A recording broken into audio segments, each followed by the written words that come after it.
woni nelaade faddalna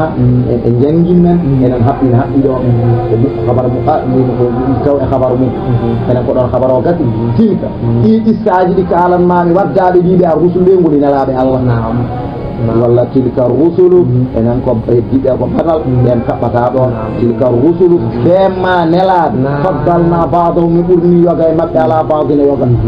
nelaɓe ɓeɗo de ɓurni yoga e maɓɓe ɗo yoga mi fondani ɓe ɓi tafsisi mi yettini goto fof man qabatin teddugal leysa nde regal alna goɗɗo o goto fof yettidugal ngal goɗɗo o ala sibi jumla mo ganduɗa ko ella o minhum ene maɓɓe man kallama Allahu mo Allah haaldi ko wayno Muuse wa rafa'a ba'dahum o ɓamti yoga e maɓɓe ko wayno nelaɓo Allah sallallahu alaihi wasallam on goto ko ba'du a jangi ɗum to ar risala arjoma risala e ba'dul ulama esi ko ibnu habibi omo teddi wiyede ba'du tawi ko goto ɗum woni wa rafa'a ba'dahum Allah ɓamti yoga e maɓɓe woni Muhammadan sallallahu alaihi wasallam darajatin darajuji woni maɓɓe mo ɓurni noon woni ko wi Allah ɓur annabaɓe ɓe Allah ɓurondiriɓe nelaɓe ɓe Allah ɓurondiriɓe Allah wona fondowo kono ko dokkowo ko dokkowo noon mo wona fondowo noon dokkowo mo ganduɗa rokkata koko jeeyi fondata so en rokka on ko jeeyɗon fondata on ɗum servi ɗum dokkowo mo ganduɗa ko rokkon koko onon jeeyi on fondata on dokkowo ganduɗa ko rokkata koye jeeyi on fondata Allah wonon ko rokkata ko wona yimɓe jeeyi ɗon ko jeeyi fondata sonno ko haalis wonda feccumi no fonda on koko mofɗum ɗon o fonda on kono koko jeeyi wadde o fondata on jubba ɗo rokka o o waɗa juuɗe o rokka o waɗa fecce ɗo rokka o oya o wiya ɗum ha yeeso seeɗa fof ne hen ha ɓooya seeɗa yo woni ko haɗi kono wona ko jiyata ko fof ko dawranu hikmati tan woni hukmi ko ñeñal Allah tan yiiloto ñeñal ngal ne yiildo e ñawore nde kala ɗo ñawore nde yedda ko ɗon ñeñal ngal woni kono wona goɗɗum ko yildoto hen tan en sa e mbimi ma mbaɗani mbaɗa e keɓa ɗum ma mbaɗa ɗum keɓa ɗum ma mbaɗa ɗum keɓa ɗum ko kañum tan tongodirte hen sahaji hay so Allah ari o haɓɓita tan o werlo to o waɗa tan ta e battala goyɗi e wona nelaɗo Allah en annabaɓe jiɓɓe koma jibinɗa keɓa duuɓi capannayyi gayna jiiya caɗele o rewnuma e mefte ha gayna o rokkuma annabagal caggal nde o sañjuma wona noon o wi ƴeeƴa nabillahi sa fu ɗin tan jibina wi inni Abdoullahi atinal kitab holko way o juul walla o hoot wa jaalani mubarakan o liggi walla o tarbi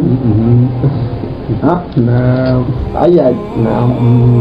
dawranu hukmi tan ma hukmi ko ñeñal Allah ngal yildoto e ñawoje Allah ɗe ko yiilo bangota waddat kono so ari kan hoore makko ɗakkino werluto o waɗa ko yiɗi ko so yaltino heddima gueɗe ɗe ma mbaɗa no foti waɗi nde keɓa ko poɗɗa hedde ko so ɗaltinde koyemen ko noon kono kanko so jole no wiyen pat o ɗakkito werluto to waɗa ko yiɗi wadde ko haw gayna o ƴenkata o ɗalta gueɗɗe ne gomta ñande o jolti fof ko noon so jolti tan wona ko ɗum ɗo ko ma mbaɗa ɗum ɓe daña haala a ñallan waɗɗum hande a donka tan ko wona jooɗi he hande o ari so immitima ɗon janggo sa waɗi tan daña ñande o fof o jolni alliyango jooɗi hen hay sa waɗi a dañata ñande wiyete sa waɗini a dañata ñanden sa waɗi noon a dañat ko kanko jooɗi hen wonde wona kañum ko kanko rokkuma hande o dokkowo nen ɗon jooɗi hande wona ko mbaɗanɗa ko dokkowo nen ɗon jooɗi ñande o ƴeewti o fayi dow o faati alliyagu makko ko wona hakkude makko e neɗɗo o ɗaccinma e gueɗe le sa waɗi no foti waɗe daña sa waɗani perta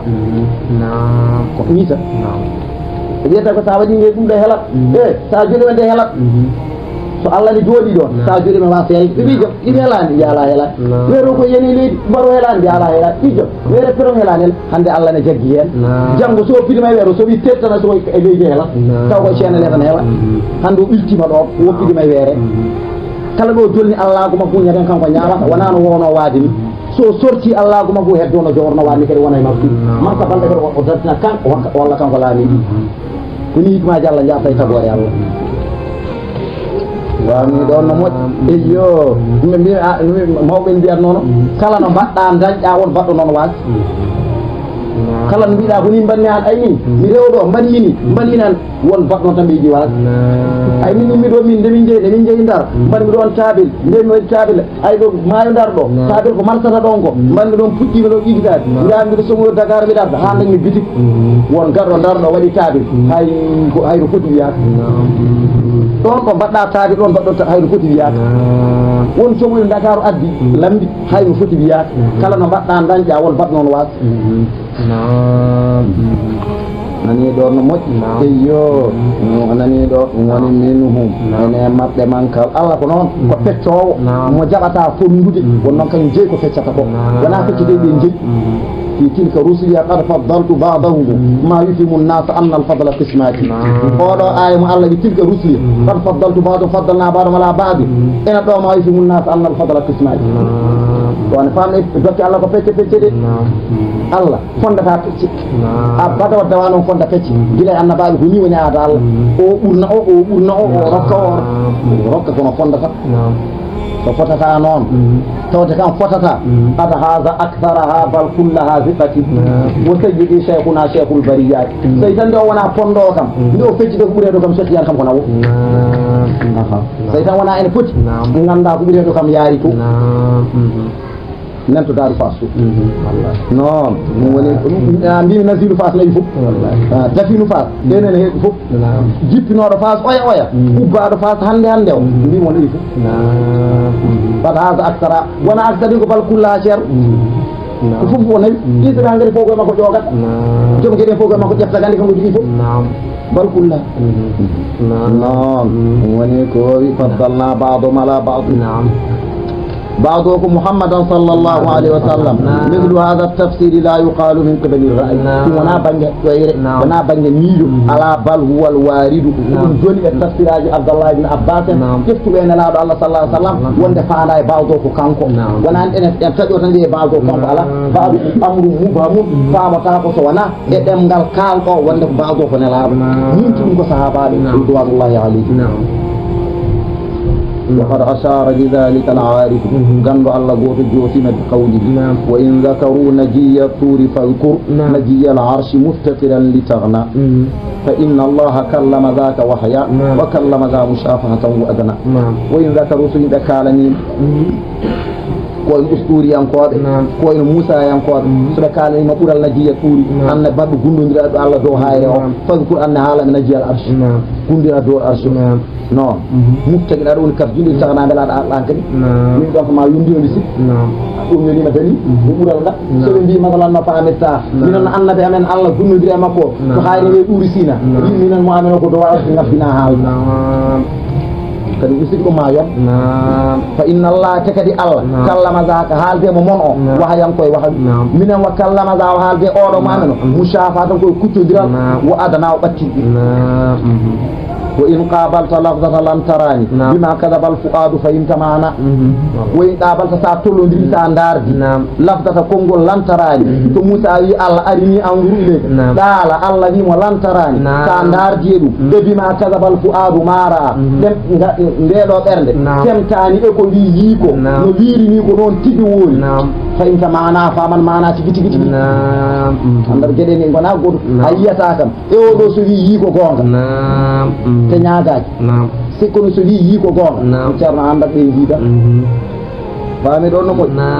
فموسى خر مغشيا عليه واحمد لم يكن لي في غزينا كيف موسى نبي الله موسى nde yi Allah ko foti yide ko caggalde gufa salana seeda mo hollawo onne wana Allah kadi Allah wi ko min mi yota ko wi ko firtaji ko goɗɗum ko ngam ayna atti ɗum wana ɗum ko ɗum o holla kharra maghshiya maqama makko e maktam makko e ɗumwoto makko e annabagal makko e to ɓawiyu laminumo fof nde renni de ko rewɓe mbinomo ko inna khayra man ista'jara al-qawi lamin Musa ay wonde gawi wonde laminu nde o yi ɗum ɗo ko takke Allah kharra maghshiyan alayhi o fekkina wa ahmadu oɗo nde yi ko Allah e jaati lam yakun la taaki les ziga zina no o ñoya ille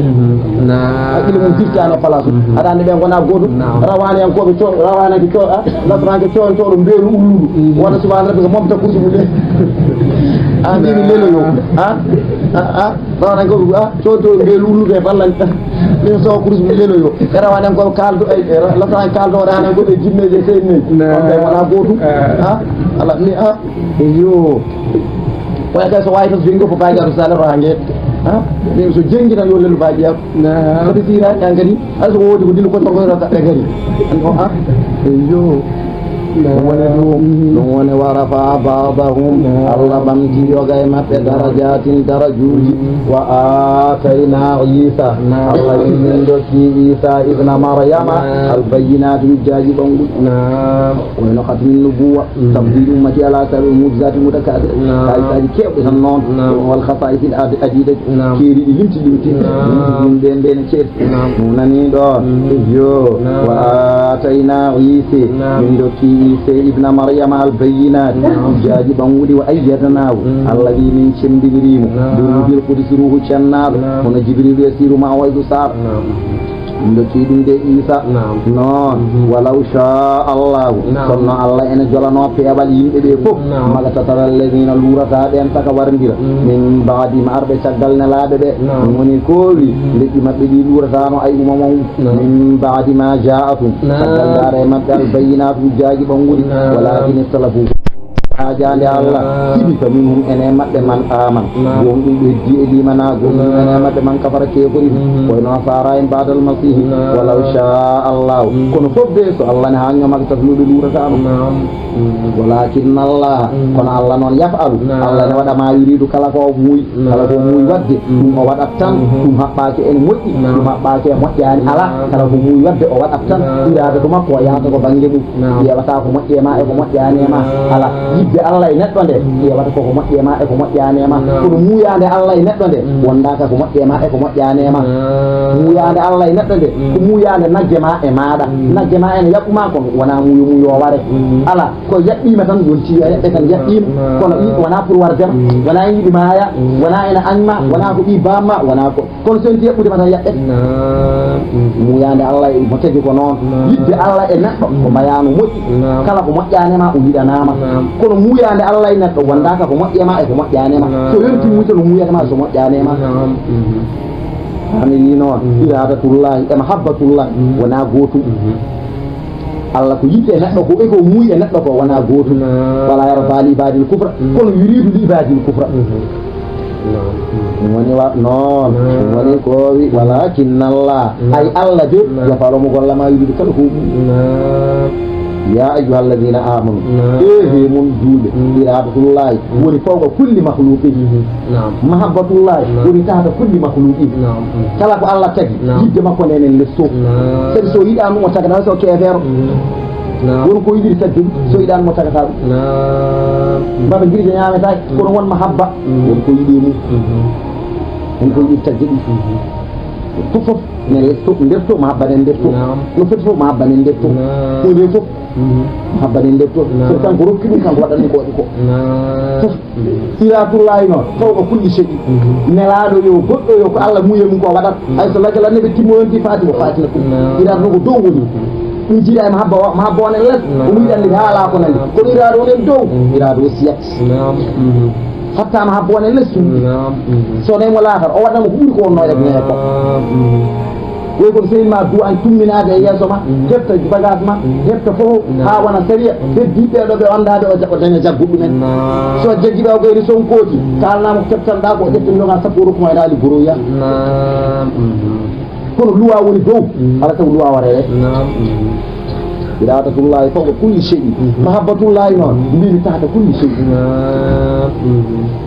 fami ɗon no moƴƴi e yo neɗɗo darte ko mahabbatullahi wona iradatullahi ƴewata ko so allah yiɗi neɗɗo o e oto ƴeew allah ne muuyama ɓiijo allah koye ñawni kadi e allah de yiɗa kaari kaari ko allah yo kede ko allah yiɗa so allah yiɗnoma ko ñawra ala ala anne oto ɗum wona noon ɗum ko irade ko dow woni kaari ko bas ɓiijo allah yiɗi mo wala mbuu sikko so allah waɗat kaali ala yallah ndema kata wala kaali tan ɗum ka hemɓe ala jiiɗa irade ɗum ko dow woni neɗɗo lartaki iradatullahi pour o maayi pour o ñawi pour o waasi ala ɗum hatta monde jiɗaɗo ɗo ala yidde ɗe ne yesso woni jomiraɗo wi noon ya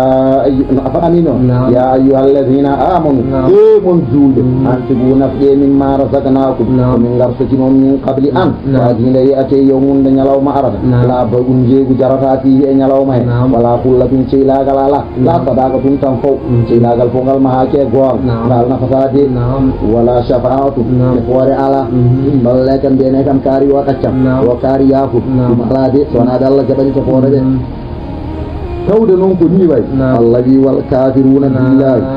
يدل الله به أو بما فرض عليه ولا يدل فالله فرلي من به هم ظالمون كدين ولي توي ودين أمر الله مدين رواري الله بغير محلي دونا فلاسم الله بيته الله لا إله تبك دبل على إلا هو سونا الله الحي لام دبور القيوم شاس الدائم البقاء القيوم شاس المبالغ كبكاد القيام وعود درنات بتدبير خلقه في جنته لا تأخذه جدك الله سنة ولا نوم على قهال دنقل الدينون مريما منك فيك لا تأخذه سنة ولا نوم قهال دنقل ومعنى كما يباني دانا من يقول هذه الآية وآية تسمى ومنجرة آية الكرسي آية الكرسي وهي كان آية أفضل آية القرآن أقول مبتدأ آية القرآن لأن التوحيد الذي تدعو التوحيد استفيد منها فجتها بمقر لم يستفد فجتها من آية سوى آية هنا لأن الشيء قد عنده يشرف إن تدر بشرف موجوده تدر بالمرجم هو لكالك وأنا non kanko o waɗana ko tawhid wallirna ko tawhid teddingal tawhid o jogoto fa innaha oɗo ayatal kursi istamalat mufti ala ummahatil masail foɓe masalaji abdallati tindini ala zubutil kamalat tabinti timmale fo lillahi wonande allah wonati naqais e riwde bustangoji fof allahu taala ga allah toɗo waɗi noon ala ko fate aye o warada fi fadliha joni e ɓuural makko min al ahadithil kathirati hadiseje kewɗe ma e jillu wayno mawon ani hasirga surde ko neɗɗo wawa surde mina ene jaay ɓure man qara'aha o jangi ayatal kursi enda khuruji waktu jaltugol mum beyti suuɗum kana fi bamanillahi wona e defare allah attari jaw attay galle o mina ene man qara'aha o jangi ayatal kursi أنت بسيطون إيه مع علي علمها جنجن آية الكرسي ولا كذا جماعة وآلك إكري جماعة وجيرانك يجيب سيدي فما نزلت آية هاي آية قوت جفا أعظم فرق مود منها آية الكرسي ومنها إن يقول ما من قرأها مجنج آية الكرسي إذ أخذ والله إذا أخذ سو جنجي مرجع أولى لورد مكة سو لمبي للار آمنه الله الله كما قال على نفسي هو وجاري وكدي مكة وجاري جاري وكدي بفوق تبره ولا رسم والأبيات هؤلاء يجودوا فوق الإسراء منها إن يقوله سيد الكلام هو حالات القرآن وقرآن وسيد القرآن هو قرآن البقر هو بقر وسيد البقر هو بقر الكرسي فهو يدوكو أتي فهو مولو ومنها إنه ما ورد كجولي أنه نزل جبريل ميلي جباد على موسى نبي الله موسى وقال له نبي الله موسى ربك جون يقول لك إن إيمان من قال كلمه أجب كل صلاة